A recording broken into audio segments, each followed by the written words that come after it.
Et salut à tous, c'est CryptoWolf, on se retrouve pour une vidéo qui j'espère vous fera plaisir parce que ça fait quand même plus d'une semaine que je n'ai pas fait de vidéo. Alors juste pour vous expliquer ce qui s'est passé, pour ceux peut-être qui se sont inquiétés, euh, tout simplement j'avais une myocardite à la suite du vaccin, j'avais pu récupérer un petit peu une semaine après, mais j'ai eu un gros contre-coup de fatigue, ce qui a fait que j'ai vraiment décidé de me reposer au complet pendant une semaine. Donc vous inquiétez pas, je vous ai pas abandonné, d'accord. Je vous avais dit que je vous ferai des vidéos s'il y avait des choses importantes qui arrivaient. Mais à la fois, malgré le fait qu'il y a eu des gros mouvements qui sont arrivés, dans ma dernière vidéo qui était donc quand même le 17 juillet, donc si vous avez pu la suivre, euh, j'avais justement expliqué en fait, comment se préparer à tout ce qui s'est passé. Et vraiment, je suis assez content de ça parce que du coup, malgré le fait que j'ai pas fait de vidéo pendant une semaine, si vous avez bien suivi cette dernière vidéo, vous aurez pu vraiment tout ce qui s'est passé l'anticiper. Donc je suis plutôt content par rapport à ça, j'espère que ça aura pu vous aider parce qu'il y a eu beaucoup de, encore une fois, de manipulations vers les niveaux en dessous des 31 000 et des 30 000 et malheureusement je sais que beaucoup de personnes ont perdu de l'argent parce qu'ils ont directement revendu au short, on va dire quand ils ont vu leur bitcoin, enfin le bitcoin passer en dessous des 30 000 avec notamment, si vous connaissez pas To The Moon qui disait vendez short, j'ai lancé mon short pour ceux qui vont enfin faire du bénéfice pour les bearish, ça va descendre à 10 000, etc. Ça, c'est des guignols, d'accord. Vraiment, ne les écoutez pas, s'il vous plaît. Parce que d'ailleurs, dans ma vidéo, j'avais expliqué justement, je vais vous remettre un extrait, j'espère qu'on va entendre le son, mais j'avais dit justement, attention à ceux qui veulent short, si on passe les 30 000, attendez une validation, d'accord. Écoutez bien ça, je vais vous la remettre comme ça. Au short, même si on passe les 30 000, pour les shorts, hein, faites attention, dans des périodes aussi volatiles. Pourquoi? Parce que vous voyez, hein, si on passe les 30 000, vous ouvrez une opposition ici de short et au final on vient remonter pour retester et au final on n'arrive pas à les passer, on remonte. Malheureusement, ça vous ferait très très mal, d'accord? Donc voilà, donc j'espère que ça vous aura vraiment été utile parce que c'est vraiment des moments extrêmement importants, d'accord? C'était des opportunités qu'on attend. On était dans des ranges depuis pas un gros paquet de temps, d'accord? On n'arrivait pas à sortir de là, on n'arrive pas à sortir de là, et là finalement on s'est vu revenir tester les 30 000 et réexploser. Alors attention, il y en a déjà également qui disent que c'est reboule, c'est sûr que ça reprend le bull run. Oui, c'est des nouveaux éléments qui nous font peut-être dire qu'en effet c'était seulement une pause du bull run et excusez-moi, qu'on va revenir exploser. Mais s'il vous plaît, encore une fois, faites attention. Pourquoi? Parce que comme je dis depuis des semaines et des semaines, les 42 000 et les 46 000, ce seront vraiment les dernières confirmations, d'accord? Comme quoi on reprend le bull run. C'est vraiment quelque chose à ne pas négliger, s'il vous plaît.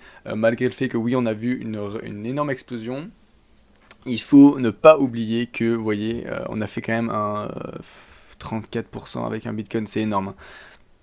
On a fait un 34% avec le Bitcoin, ce qui est vraiment énorme, notamment tous les altcoins qui sont en train d'exploser. Mais même si on a cassé ces 34 000, qui était une grosse forte de résistance, d'accord, une grosse zone de résistance, excusez-moi, il reste encore déjà les 40 000 à passer. Et si on passe les 40 000, vraiment les deux zones très très... Excusez-moi, il y a des voitures qui passent.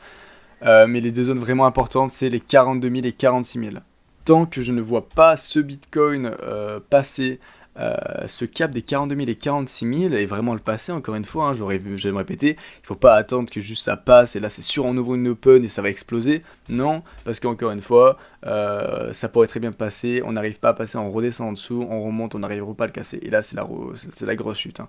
Et malheureusement, après tous ces mois de range, là on pourrait s'attendre à juste des résultats paraboliques qui pourraient arriver. Et d'ailleurs, j'espère que ça va être le cas parce que ça serait très très joli à voir pour ceux justement qui ont pu accumuler tout en descendant. Et d'ailleurs, si vous avez pu suivre mes dernières vidéos où j'expliquais comment accumuler en descendant, j'espère que ça vous aura pu porter ses fruits. Et notamment dans cette zone verte, hein, où j'avais dit que voilà, c'est la bonne zone d'accumulation. N'ayez pas peur de pouvoir accumuler, commencer à accumuler parce que même si ça continue à descendre, dans tous les cas, même si ça continue à descendre, ce serait que de la bonne accumulation. Et quand ça remontera, le jour où ça remontera, comme par exemple là c'est remonté, vous n'aurez pas raté d'opportunité. Et c'est exactement de ça que je veux parler. C'est un cas complètement concret de pourquoi il faut accumuler tout en descendant. Et donc j'espère que vous avez pu réussir à suivre ce conseil. Pour continuer avec ce que j'avais dit par rapport au bull run et pourquoi je pense que ça peut être vraiment le schéma qui se produirait, que j'avais parlé dans ma vidéo du 2 juillet, j'avais expliqué justement pourquoi selon moi je pensais qu'on était seulement dans une pause de bull run, donc bien évidemment c'était juste un avis personnel, je peux complètement me tromper, je dis pas que c'est la science exacte, c'est pour ça faites attention à respecter les 42 000 et 46 000, je vais faire n'importe quoi là, mais là où je veux en revenir c'est que j'avais pu expliquer en montrant ces deux points blancs, qui justement montrait ce qui s'était passé en 2013 et ce qui se passait actuellement, c'était qu'on était sur des points extrêmement similaires. Et là, qu'est-ce que j'avais expliqué? C'est que, voilà, hein, c'est la vidéo, j'avais expliqué que j'attendais par rapport au RSI du weekly, d'accord, que on puisse voir en fait le même schéma qui faisait que on avait fait la première partie du bull run, la grosse pause, on était arrivé justement à ce fond là, et après une réexplosion pour venir finir ce bull run, d'accord, et c'était exactement ce qui s'était passé, on avait fait plus de 1000%, bon c'était au début donc on reste pas de refaire de 1000%, mais on peut voir justement déjà le all time high revenir et des résultats bien plus supérieurs. Et là si on peut voir que oui ça fait même une grosse augmentation, mais ça, je l'avais tracé il y a très longtemps, donc c'est pour ça que ça me fait assez marrer de voir que ça a pu quand même bien le suivre. Mais vous voyez que si on décale ce que j'avais mis, donc c'était vraiment exactement comme ça, hein, si on décale, on est à peine au début de cette augmentation, et c'est pour ça que on pourrait voir des gros résultats arriver, d'accord, si on passe les 42 000 et 46 000. Donc là, je vous parlais que du positif, du pourquoi le bull run et comment on pouvait voir que il y a des grosses opportunités qui peuvent arriver. Donc n'ayez pas peur de à attendre au lieu d'investir là maintenant tout de suite, qui a un prix très incertain, on pourrait voir le prix redescendre, d'accord, et vous perdrez de l'argent pour rien. Donc attendez de passer, même si vous devez perdre 15-20%, vous voyez, je préfère que vous attendiez les 42 000, que vous puissiez acheter dans des bonnes zones d'achat comme celle-ci, mettre des stop loss juste en dessous ou des take profit à chaque fois qu'il y a des lignes importantes, comme ça vous êtes sûr de faire le maximum de profit à long terme, d'accord? C'est vraiment important de respecter toujours ce schéma-là et ne pas acheter n'importe comment. Si vous voyez une miniature qui dit le bull run reprend, c'est sûr et certain, n'allez pas directement sur votre compte de crypto-monnaie pour acheter, d'accord? Non. Regardez la vidéo, regardez par rapport aux zones d'achat et n'investissez pas n'importe comment. Mais pour parler du coup, j'ai passé aux esprits un peu plus négatifs, c'est-à-dire qu'il faut toujours voir le bien, mais aussi le mal qui peut arriver.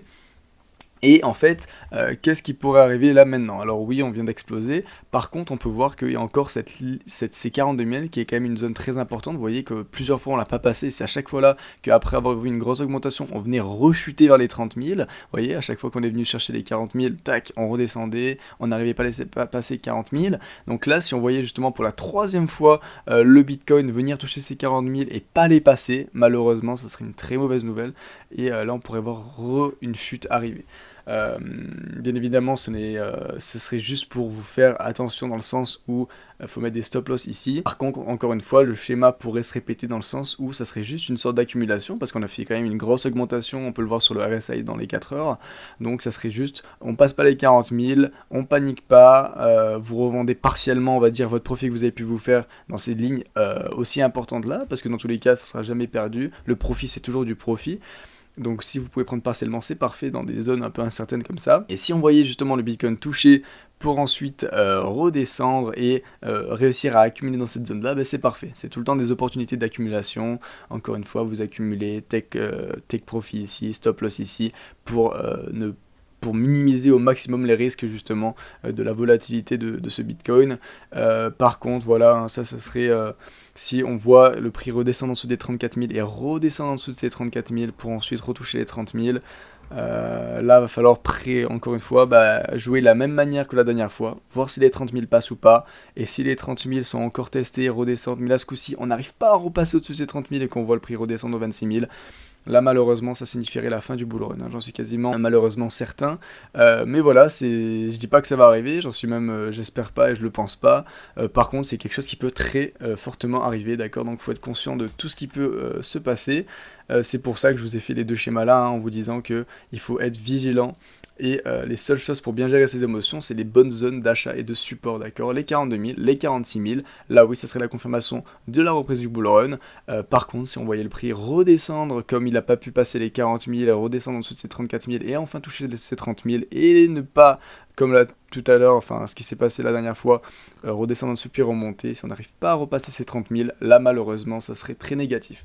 Mais on n'y est pas, si ça arrive, ne vous inquiétez pas, là maintenant je suis de retour, d'accord, il n'y a pas de problème, ma phase de fatigue extrême est passée, je suis de nouveau avec de l'énergie, Au fur et à mesure ça va aller de mieux en mieux, donc je suis là maintenant pour essayer de vous aider au maximum. Et pour passer du coup maintenant avec Ethereum, parce que je vais pas trop me tarder, pour pas que cette vidéo soit trop longue, j'ai pas envie que vous soyez là à perdre autant de temps pour pas grand chose au final, juste pour du blabla.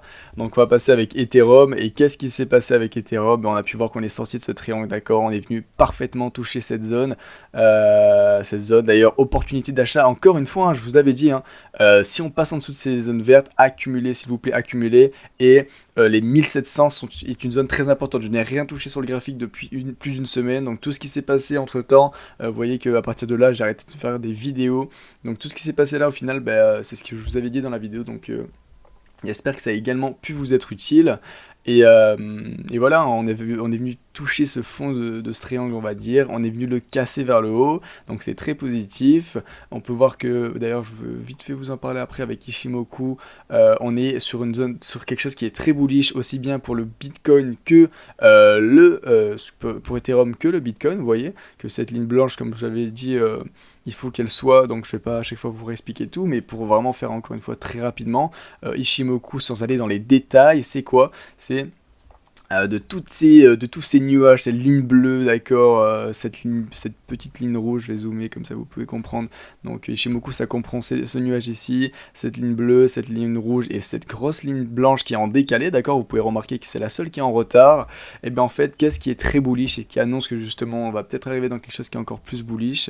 Et après il y a des confirmations daily qui vont arriver, et d'ailleurs daily on n'y est pas encore, c'est pour ça que d'abord je vous parle de 4 heures. Mais Ishimoku, dès que cette ligne blanche qui est un peu retardée passe au-dessus de tous les autres indicateurs, tous sans exception, c'est extrêmement bullish, d'accord? Extrêmement bullish, donc c'est pour ça que c'est pas mal de voir que déjà sur le 4 heures, on est maintenant bullish.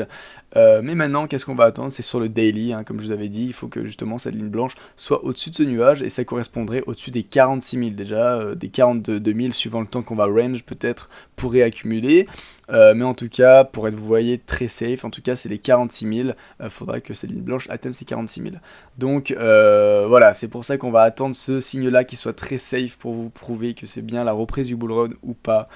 Ne vous précipitez pas, d'accord, c'est mieux de perdre 20% de possibilité de profit que d'investir n'importe quoi et de voir une chute de 20% et là vraiment perdre de l'argent, d'accord, très important. À court terme là avec Ethereum, oui les indicateurs et par rapport aux analyses on pourrait penser qu'on va faire une énorme explosion qui vont venir toucher les 2700, c'est très possible. Par contre encore une fois on est encore sous l'influence forte et on n'est pas encore sur les altcoin season, ce qui veut dire que le Bitcoin influence très fortement ces altcoins, et là on va attendre en fait une confirmation que le Bitcoin va continuer de monter ou pas. Si malheureusement le Bitcoin revient toucher les 40 000 et peut-être que le Ethereum va pouvoir justement toucher ces 2700 qui est une zone très importante, peut-être que justement ça voudrait dire qu'on va pouvoir repasser au-dessus de ces 2700 et après ça va suivre le Bitcoin, d'accord. Donc si vous voulez un petit peu vous faire une idée, c'est que le Bitcoin et Ethereum sont extrêmement liés, donc Ethereum va suivre le mouvement du Bitcoin, voilà. Par contre forcément les pourcentages vont être peut-être plus élevés, même si vous voyez qu'au final là on a fait un 33%, ce qui est quand même très semblable au Bitcoin.